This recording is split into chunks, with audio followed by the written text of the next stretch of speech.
Hi guys, and welcome back to my channel. The case that I'm going to be looking into today is actually a stalking case, and it is the case of Karen Welch. I'd just like to let you know, I mean no disrespect whatsoever to anyone I'm going to talk about today. I've just gathered this information off the internet and compiled it into a video for educational purposes.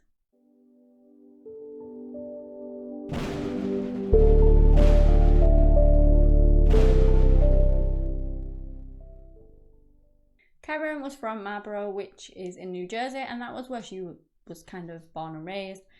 She absolutely loved it there. She was this honour student in school, and she was just generally this very intelligent, very popular girl who just really loved to educate herself and really focused on that.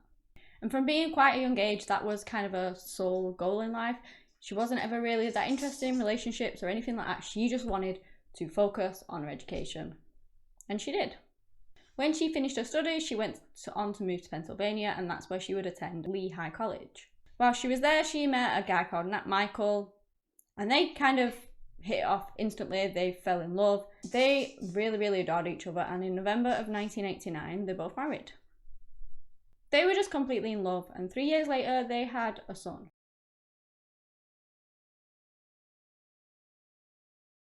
Now, unfortunately, their relationship did start to deteriorate, and after around 5 years, Karen and Michael decided that they were going to get a divorce. It was a very mutual thing. It wasn't anything bitter or anything like that. They just both decided that that was the best decision for them.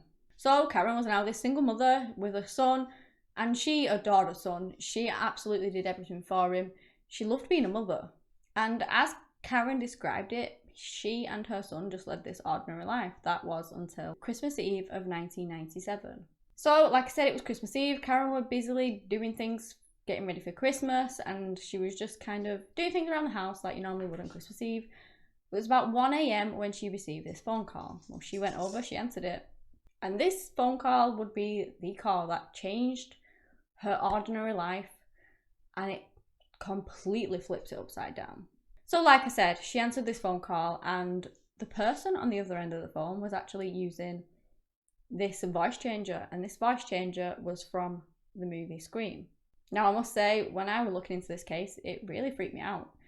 To be on the other end of that call, to receive a phone call from, I know it's from a movie, the voice is from a movie, but this movie was of a serial killer, and the movie kind of taunts you, he's going up all the time, and it's just really freaky. So I personally found it scary myself, and so did Karen. So in this very creepy voice from the movie, this person said to them, "Do you like scary movies?" Which obviously is from the film for anyone who's watched it. And this person would also kind of recite other snippets from the film, and then he told her that he was watching her, which, as you can imagine, just completely terrified Karen. Hello there. Do you like scary movies? I do. I'm watching you. She was on her own in the house, completely alone, because even her son, which I presume she wouldn't have wanted there, because obviously she would have wanted to protect him anyway, and she would have been more scared for herself and him. But he wasn't there. He was at his father's that night. He was spending the night. So she was alone, and genuinely, I would have been completely terrified. So she mulls over this phone call, and she kind of comes to the conclusion that it's just a prank call. Because yes, okay, somebody calls you with a voice changer on from the movie. It would be terrifying, which it was, but the movie had just been released. So the movie was actually released on the 10th of April in 1997. Therefore, it was very popular, and it was obviously all in the public eye, and loads of people had watched it. This was the 24th of December that same year. So it had not long since been released. It was very popular. Maybe somebody thought it would be a great idea just to ring someone up with this voice changer and pull a prank. It's very plausible. And so that's what she convinced herself it was. So Karen carries on with her life, but shortly after this, she starts to receive these hang-up phone calls. So obviously the phone rings, she goes over and answers it, and the person on the other end doesn't speak, and they just put the phone down. And it became quite incessive, to the point where sometimes on some days she was receiving them 11 times a day. So somebody was calling her up to 11 times a day and just hanging up. That coupled with the Christmas Eve phone call, she was pretty freaked out, and I really don't blame her. She did try to find out where these phone calls were coming from, but the number was blocked, and so she couldn't trace it. They started coming in so frequent, and it just seemed to be getting worse. It wasn't just a simple prank that someone had made. This person kind of wasn't getting bored of this. They just kept doing it day in, day out. And rightly so, Karen was freaked out. This person just seemed to be so relentless. They just didn't let up. Karen had no idea who this person was. She didn't know why someone would be doing this to her. Obviously, it was frightening her. This person was literally calling all the time. So she decided to change a number. But that didn't stop them. They somehow managed to get a new number and they continued with the calls. She, by all accounts, changed her number several times.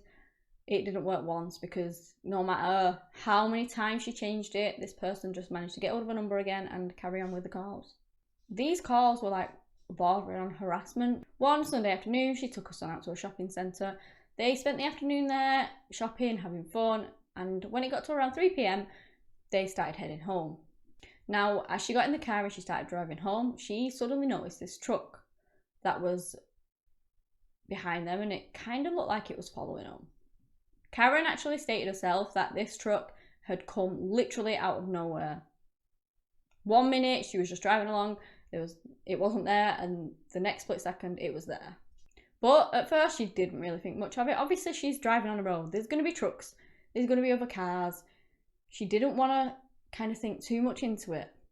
The truck hadn't really done anything suspicious apart from it was behind her, and it seemed to be kind of going the same way that she was. So Karen arrived home. She pulled into the townhouse complex, and so did the truck. The truck parked so close behind her that basically she couldn't get out. Now, rightly so, this absolutely terrified her. With how close the truck was, like I said, it was kind of like it was blocking her in, how it seemingly followed her home with all of these phone calls that she'd been receiving, she panicked. Now, of course, she realised that it could have been a complete coincidence. This person could have lived in the same complex as her. It could have been somebody going home to nip in for something. It could have just been a truck driver pulling over to find directions somewhere or make a phone call or anything like that. There could be countless reasons behind why this truck was behind her car, but she was very much on edge through everything she'd been going through, and she was just so worried. She had a son with her. So she decided that because obviously she couldn't drive away, this truck had blocked her in, she just got out of her car and she just ran inside the house straight away. Karen's mind had obviously jumped to the individual that was actually making these phone calls. What if this was the same person? What if this was a person that had been harassing her all this time and they were making it more physical? Because cases like this do often escalate greatly, and more often than not, they end tragically. So Karen had a son to think about. She had to be careful. And I don't really blame her for coming to that conclusion. I probably personally, going through what she'd gone through, would have actually thought the same thing. You just can't be too careful these days. So not knowing what else to do, Karen phoned the police.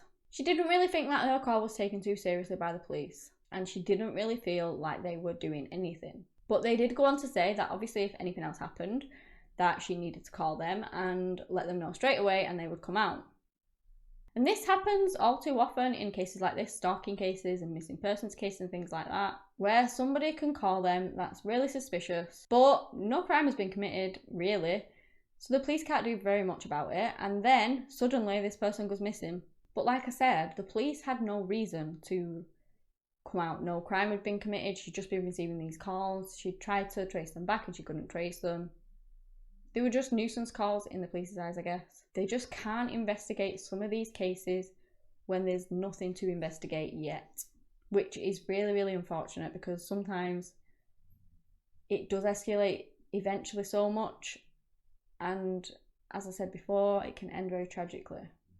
So Karen, for instance, she'd been receiving these calls, yes. This truck seemingly followed her home, yes, but no crime had been committed, really. There was no threat to her life, there was nothing like that, so the police couldn't investigate it. But on Karen's end, obviously she's going to be terrified. She doesn't know who this caller is. She doesn't know who this truck driver is. You will put two and two together because your mind just goes out of it and you just start spiraling. You literally sit there thinking, is this actually the person who's been calling me? Or is it just my imagination putting two and two together? You just kind of question things and you work yourself up about it, and it terrifies you. For 11 months, she would endure these phone calls.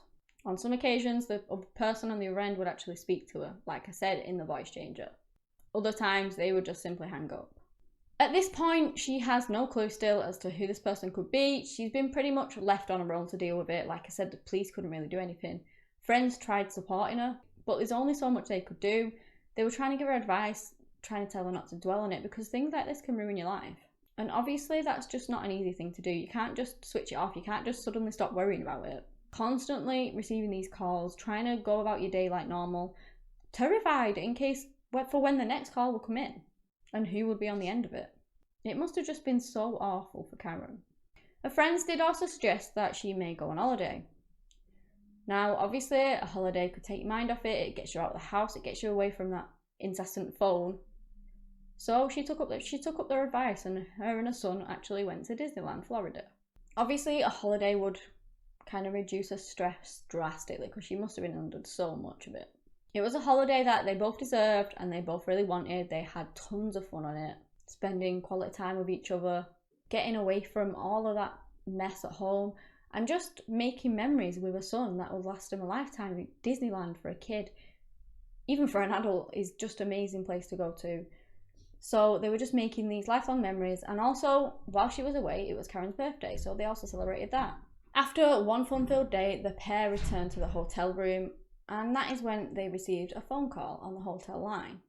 So Karen picked it up, and you guessed it, it was the same caller that had been harassing her at home. So Karen was away on holiday, and this person had found out the hotel she was staying in. They got the number for this hotel. They managed to get the exact room number and get transferred through.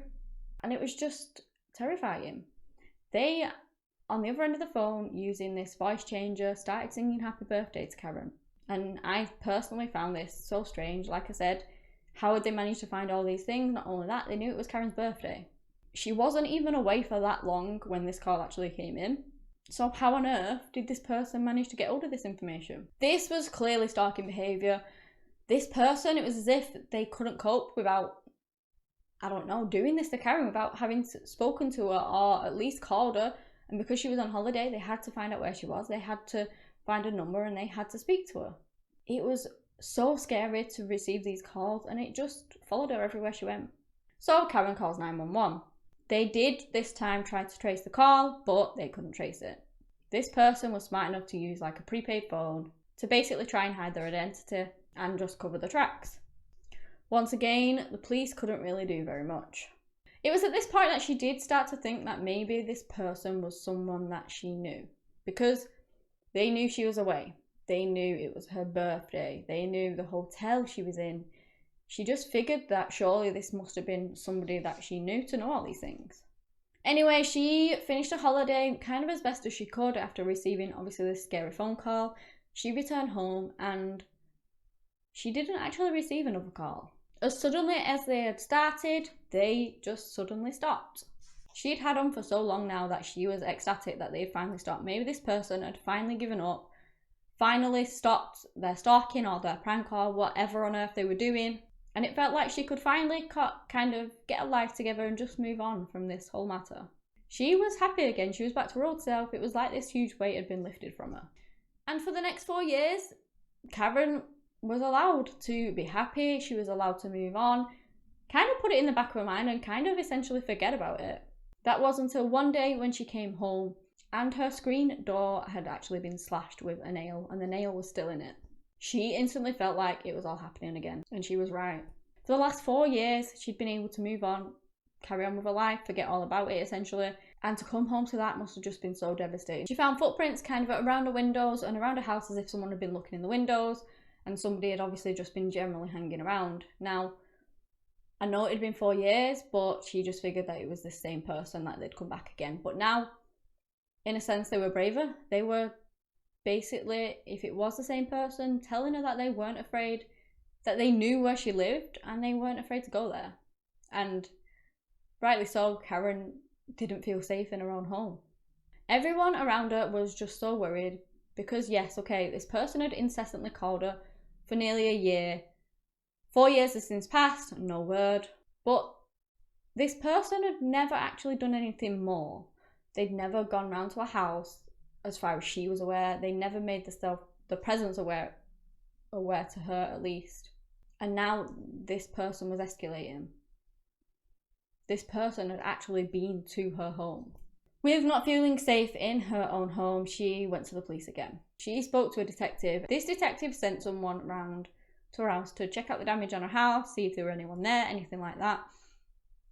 And they, once again, couldn't really do anything about it. He was so apologetic, but there was nothing they could do because no evidence of a crime was committed. I know that her screen was slashed, but they just couldn't do anything about it.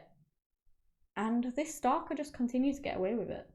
After that, the calls just racked back up again. She started receiving them all again, but this time it was much, much worse. This time she would get around 20 calls per day, at least. As I said, it was escalating and it seemed like nobody could help her. And this happens so often in stalking cases, as I've said before, and it's just so upsetting because they can't do anything about it until something more serious happens. And the unfortunate thing about that is that sometimes when something more serious does happen, it's already too late. Anyone going through this, and poor Karen, just had to go through it all without any help whatsoever. There comes to a point in Karen's life when she has actually been being stalked by this person for 12 years. 12 years of having to put up with the incessant phone calls and this person just not leaving her alone with just no help. And it just really, really shocked me. How could anyone let them get away with this for 12 years and not do anything about it? And just leave Karen to deal with it on her own. Even after 12 years, still Karen had no idea whatsoever who this person was. This, in my eyes, could potentially be worse than knowing who it was. Because Karen, or anyone in this situation who may not know who their stalker is, they are constantly looking over their shoulder. At least if you know, say it's that person, you know, you see them, you know it's them. You're not constantly looking around thinking, could it be you? Could it be you? You go outside and this person could be following you. They could be all around you all the time and you don't know because you don't know who they are. They literally could be just watching her wherever she went, whenever she went out, and she wouldn't have a clue. And Karen was so worried about it that she basically just stopped going out altogether. She was just that scared of her and her son's safety that pretty much it wasn't worth taking the risk. And she just stayed in. She didn't want to meet anyone. She was actually contemplating moving house. But I guess this person would just follow her because they followed her on holiday. Why wouldn't they be able to then trace her and track her down again? So, although that might not have achieved anything, you've got to try everything. She was just so desperate to just try and get rid of this person. So one day, Karen actually answered the phone and this call was different. This call made her actually worried for her life. Call me back, baby. You're real hot. Stalk your ass. I got your number, and that's not all. This is I get yours. This person was now threatening her.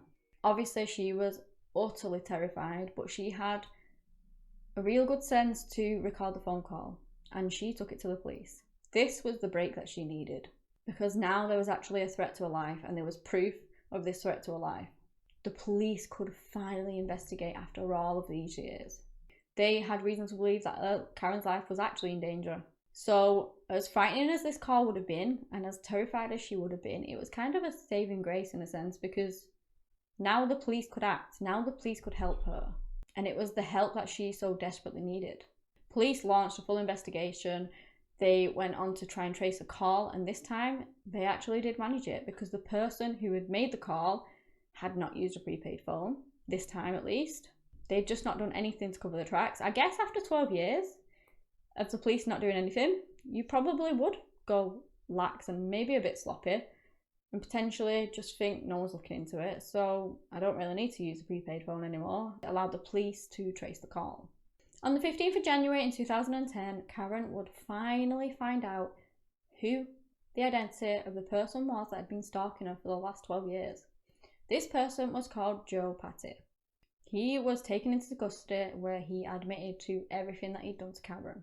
He was a 55-year-old man with a wife and a son. He was actually very well respected in his community. Everyone was so shocked to find out that he'd done something like this. And it came to a complete shock to Karen as well, because she didn't know him. So really, she literally would have never been able to work out who was stalking her, because she were thinking along the lines that she knew this person and that they knew all this information because they knew her and that's why they were doing it. But this person did not have any ties to Karen whatsoever. They did not know her in the slightest. Maybe in passing, but Karen really didn't know him. So why had Joe done this to her? She was left with so many questions. She didn't have a clue why this family man with a wife and child wanted to phone her up all these years and stalk her for all this time and then threaten her. She wanted answers. The police also wanted to find out his motive. They told Joe to come in to make a statement. But this was something that he would actually never do, because Joe actually went on to commit suicide. Now, of course, this left Karen with so many questions, but they basically would never be answered because Joe would be the only one to know why he did it and his reasons behind it. And he never shared that with anyone because he took his own life. But it was finally over. She was finally able to rebuild her life and move on for what happened to her for the span of 12 years. It got that bad that she literally couldn't leave her home, and that is so sad. For a person to be stuck inside all the time because they are utterly terrified of going outside is just heartbreaking. I'm so glad that the police were actually able to act on this man and catch him before he was able to do anything like very serious to Karen, like injure her or take her life, which happens in so many stalking cases. There's so many that do end up in the stalking victim actually being murdered because of this. It just seems to escalate that much that is eventually what it ends up being in most cases. I'm so pleased that Karen was able to pick up her life again, where she was able to raise a son and live a life without always looking over her shoulder. But yeah, if you guys have any suggested cases you'd like me to look into, please do let me know. I'll look into them for you. If you enjoyed this video, please give me a big thumbs up and subscribe if you enjoy my content, because you can look through my channel and see similar content videos. Anyway guys, that's all I have today on the case of Karen Welch. Thank you so much for watching, and until next time, bye!